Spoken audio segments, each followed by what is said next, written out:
Hello, my YouTube family and friends. I pray that everyone has had a beautiful, blessed Friday. If you have not said it already, let's say it together. Thank you, Jesus, for another day. It's a blessing to be alive. So I'm going to try not to be on here too long. I want to read, first come out of 1 Peter chapter 3, verse 1, and I'm going to also read verse 7. Wives, in the same way, be submissive to your husbands, so that if any of them do not believe the word, they may be won over without words by the behavior of their wives when they see the purity and reverence of your lives. And then 7, husbands, in the same way, be considerate as you live with your wives, and treat them with respect as the weaker partner and as heirs with you of the gracious gift of life, so that nothing will hinder your prayers. So I want to just speak briefly about why women, wait on your husband. Wait on the husband, the man who God has created for you. Don't go out there trying to find no man. Don't go out there because you feel lonely. Don't go out there because you want to have sex. Don't go out there for none of that. Wait on the man that God has created for you, because that man is going to treat you good. He's going to be everything that the Lord has created him to be, and that's going to be that's going to be good. That's going to be wonderful. It's going to be beautiful. So, I feel like a lot of times we start getting desperate, we start getting lonely, we start getting intimidated by other people, what they got going on, and we say, well, you know what? I'm going to go find me a man. I've literally heard women say that, and men say it too. I'm going to go find my wife. No, that's not how it works. I mean, that's not how it works for women, going out looking for a man, because, we don't know what we know what we want, but we don't know what we're going to get, and people can be so deceiving nowadays, any day, you think they one way, and they can be totally different from what you thought. And next thing you know, you got a stalk on your hand. You got an obsessive person. You got somebody's trying to take your life. You got somebody, a cheater. You got a thief. I mean, it's just a molester. I mean, it's just so much. You open up demonic doors when you go out looking for something, and God has not told you to do that. And I'm just gonna be transparent right now. My younger 3 kids, they always tell me, they say, "Mom, it's time. It's been 3 years since Dad passed away, and you should go out." I said, "No." I said, I'm okay." I said, "I'm gonna wait on God. I'm gonna wait on Jesus, because He already told me I'm gonna get married again. But it's just I gotta wait on Him for the man. Just like He sent me my first husband of 21 years, He gonna send me the next one. And we can't be out here trying to do what only God can do. We can't be out here trying to override what He doing, because see, we're gonna get ourselves in a big mess. And yes, I miss being married. Yes, I miss the romance. I miss all of that. The relationship. I miss all of that. The talks, the late night talks. That's one thing me and him had. We had a good relationship. We talked about everything. Like, we talked about the uncomfortable stuff. We talked about the stuff we used to do before we got married. We just had a good communication. That's what really attracted me to him, because we would go for walks in the park when we first met, and go out for ice cream. Tell y'all something funny. And I told him, I told him after we got married, I said, "Yeah, you was being yourself, because that's how you are now. You a budget person. You ain't out here just spending money on whatever." So we had started going to. He would pick me up when he got off work. He'd go home and get changed or whatever, and I'd be waiting like a little.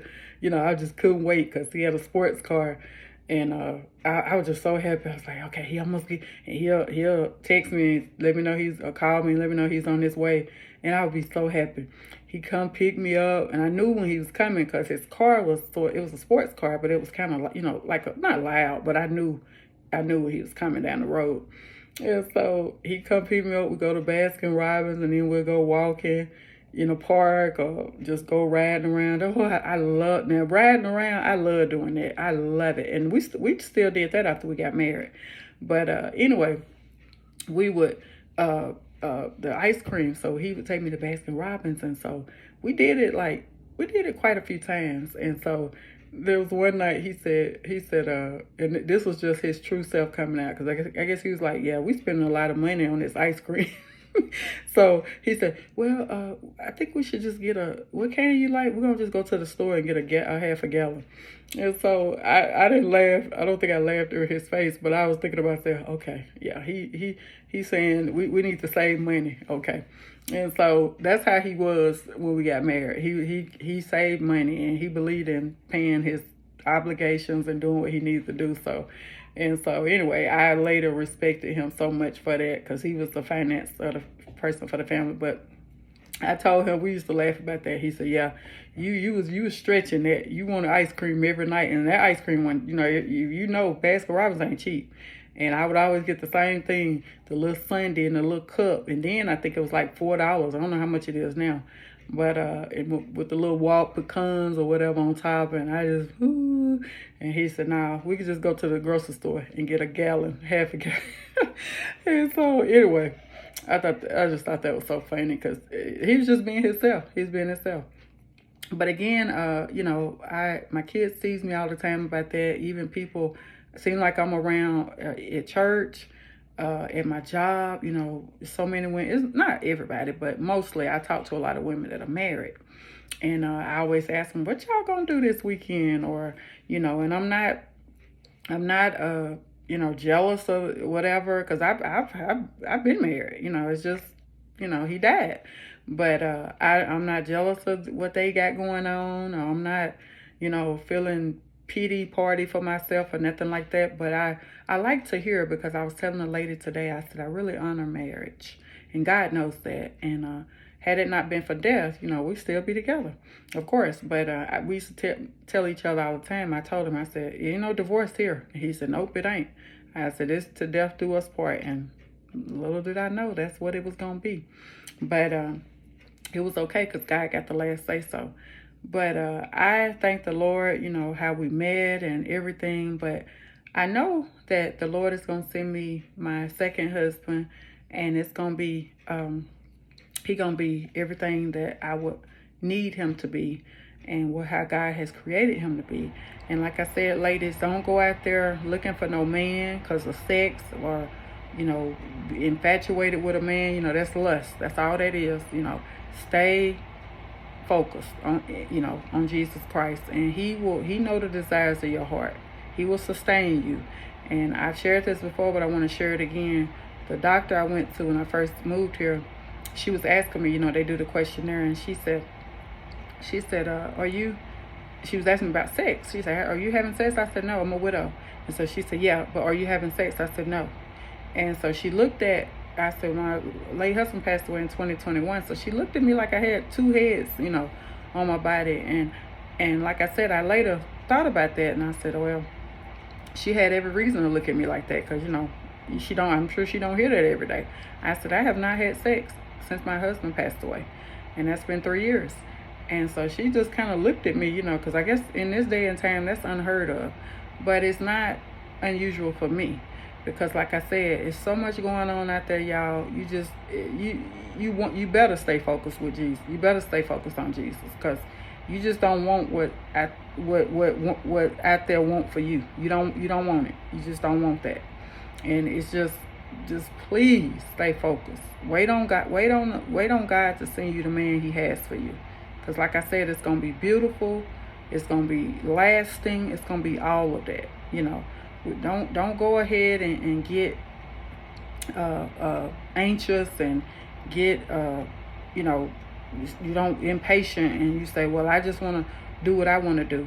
And there's a lady here, she's been telling me, she said, yeah, I said, it's some men here in the church. She goes to my church, and she said, some men here in the church. And so it was this one man, he was nice looking, but I was like, that's not what I'm in God's house for. I'm not looking for no man. But she was looking for a man for me. And I said, I laughed with her or whatever. I said, yeah, he's nice looking, but that wasn't my goal. I'm not looking for nobody. Because like I said, a lot of these men, more than you thinking they single, and they got a woman at home, they got a wife at home, they got a girlfriend at home, and some of them got 2 and 3 women. And they come across, just because you don't see a ring on their finger, that was a thing too. Me and my late husband, I used to tell him all the time. I said, I didn't see, at the church we used to go to. I said, I didn't see no ring. It'd be a new member come in or something. I said, I don't see no ring on their finger. And he used to say, that don't mean nothing. And it don't. Because, see, a lot of them take their ring off trying to, just for that purpose, to try to talk to another woman. And then next thing you know, you're in a big old mess, a web of lies. So, like I said, that's what I'm saying. I don't want no part of that. I'm single, I'm a widow, however you want to name me, but most of all, I'm a child of the Most High God, and I'm a daughter of God, and I'm going to wait on God to send me who He has for me. And I ain't trying to get on no dating site. I ain't trying to be hooked up with nobody. I ain't trying to do no matchmaking stuff, none of that. I don't agree with none of that. Because like I said, you just don't know, y'all, you just don't know what you're getting into. And it sound good, and oh, he got a nice car, he look good in his clothes, and oh, he's built real nice, he has a nice complexion, nice hair, nice skin, good job, nice place to live. And that could be your worst nightmare. It could be your worst nightmare. So that's what I'm talking about. You better be careful. That's why not wait on God? Because when you're trying to go out there yourself, women, and look for a man, it's going to be a fail every time. It's going to be a fail every time. And a lot of, women I've talked to, and they say, I've heard just so many different, stories about it. This one lady was telling me, she said, I'm going to get back to God because I tried to date somebody. She, I think she was divorced, and she said it just didn't work out. She said, I let the man distract me from the Lord. And I said, yeah, it's easy to happen because we get so infatuated, and like I said, that's what the enemy does. He knows what type of guy we like. He knows what we don't like, and he sends that very guy, women, he sends that very man our way, trying to smooth talk us and stuff. And next thing we know, we're in a big old mess. You somewhere out, I'm just giving an example, you at the movies or walking around the park, and some woman hollering her man's name, and you like, oh, I didn't, it's just a mess, so why even put yourself in that situation? That's just an example, but it happens. And if it has not happened to you, praise the Lord, it has not, and I hope it never does. But we can avoid that. We don't have to, we don't have to submit ourselves to that. That's foolishness. When you could just wait on God. And like I said, there's a lot of stuff I miss. Of course, I miss my husband. Of course I do. But I tell the women at work, and I tell the women at church, I said, the next man got some big shoes to fill. I said, because I had a good man. I had a good man for 21 years. A good man. And most of all, he's from God. And I said, so I ain't taking nothing less. I'm not taking nothing less. But it's so many things. Like I said, I miss we used to have so much fun together. Communication is key. That's one thing that attracted me to him when we first met. We just had good talks, and we talked about everything. We talked about the uncomfortable stuff. We talked about stuff before we even met. It was just so much stuff we talked about, and it was effortless because we just had that type of relationship. And he was really a friend before he became my husband, and he remained my friend. I didn't hang around with no bunch of women. The most I go from him will go to my mom's house and hang out. And I didn't even like doing that because I was like, I gotta get back home to my family, because I prayed for God I said, I want to be married one day. I want a family. And that's what God gave me. He answers prayer. He's a prayer answering God. But again, don't get in a hurry, and don't try to go ahead of God and look for something that's not yours, and look for something that God he didn't even create that man for you. We want to force stuff. Because like I said, I've talked to quite a few widows here, and they say, it's just different answers. I really wish I could find a good man. And, these women out here on these dating sites, they out here trying to find a man through a family member or whatever. And that's not God's design. That's not his will for your life. Stay focused. And like I said, yes, we do miss, I miss the things of our marriage and everything, and the intimacy and all that, but I don't want to uh, uh, throw everything away that God had, the how God has brought me, and He's changing me every day for, you know, a few minutes of pleasure, or what I think. And it ain't always about sex, but you can be so infatuated, or somebody can be so infatuated with you, and the enemy sends them your way, and y'all going to the movies, y'all doing all this, that, and the other, and next thing you know, that person don't move in with you, or you don't move in with them, or you making plans to leave town. I would never do it, but I'm saying this is what happens. This is what happens, and you taking down a whole nother road that God never, that road was never created by God for you to go down. But you made a choice to go down that road. And so since you made the choice to go down that road, you're going to have to deal with the consequences. You got to deal with it.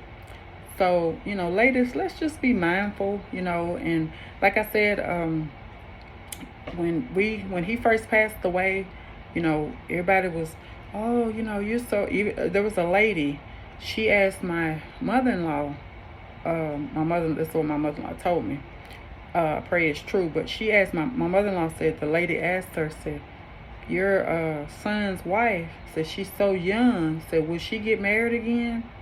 And said, my mother-in-law said, she told her, said, I don't know, you need to ask her, because she's pretty straightforward. She didn't sugarcoat nothing. And I said, really? And this was like, we had just buried him. And I was like, why is somebody worrying about that? I wasn't worrying about that. But I will say this, because I like being honest on this channel. After he passed away, and I was, we were getting ready for Thanksgiving, for Christmas, and I was riding around in the car, and I was just listening to a bunch of love songs, because we love, that's one thing we did a lot of that during COVID.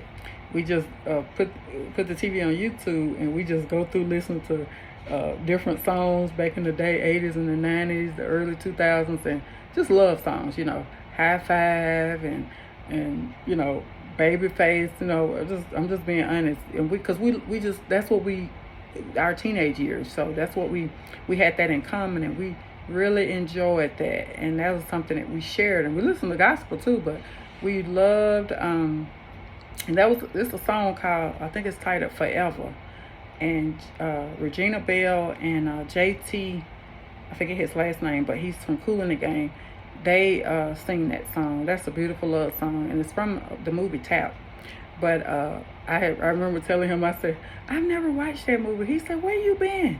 And it was just so much stuff like that. He would be like, you ain't never watched that? I said, He said, have you been on Earth? And I said, yeah. I said, I didn't watch stuff like, I never watched movies like that. I watched, movies, but some movies I just never watched. And so a lot of stuff I was able to do with him before he passed away. We watched a lot of stuff during COVID, and not knowing that was going to be our last, times together, but we just did a lot. He really schooled me on a lot of, he loved history. He loved, what is it?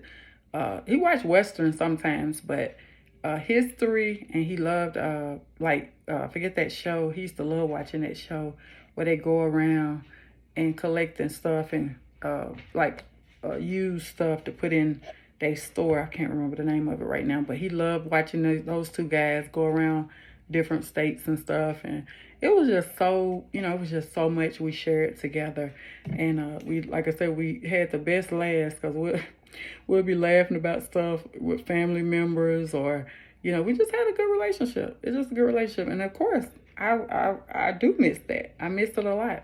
But I know that God has something better. He has something way better than what I've already experienced. And, but right now I'm in the waiting room, and that's what I'm going to do. I'm going to continue waiting.